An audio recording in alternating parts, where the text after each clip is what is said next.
Alex Scarborough with ESPN. For the players, I know you talked about keeping the joy of the game, but I'm curious, it's a long season, right? And you guys have had the target on your back the entire time, the win streak being number one. How do you handle the unique pressure that comes with that? How do you keep the joy for so long when anxiety seems like a thing that could very easily set in?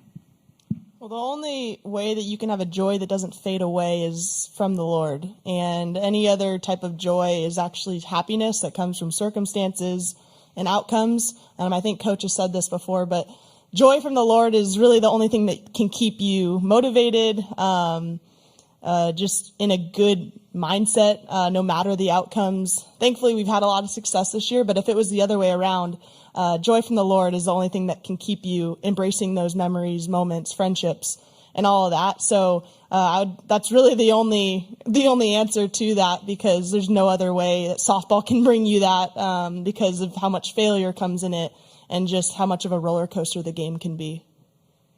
1,000% agree with Grace Lyons. I went through that my freshman year.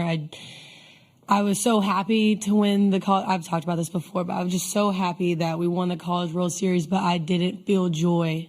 I didn't know what to do the next day. I didn't know what to do for that following week. I didn't feel filled, and I had to find Christ in that. And I think that is what makes our team so strong, is that we're not afraid to lose, because if it's not the end of the world if we do lose. Yes, obviously we've worked our butts off to be here and we want to win, but it's not the end of the world because our life is in Christ, and that's all that matters.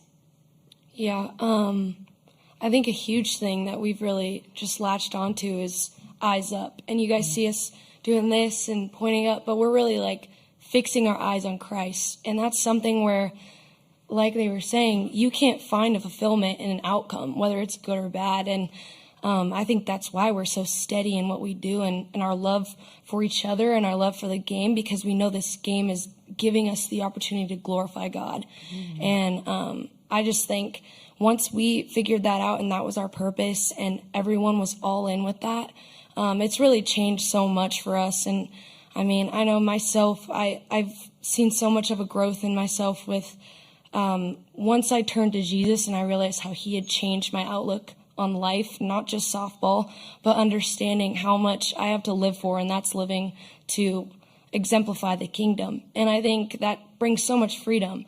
And I'm sure everyone's story is similar, but we all have those great testimonies that have really like shown how awesome it is to play for something bigger. And I think that's just what brings me so much joy. And no matter the outcome, whether we get a trophy in the end or not, this isn't our home. And I think that's what's amazing about it, is we have so much more. We have an eternity of joy with our Father, and I'm so excited about that. And yes, I live in the moment, but I know this isn't my home, and no matter what, my sisters in Christ will be there with me in the end, when we're with our King. So, Patty.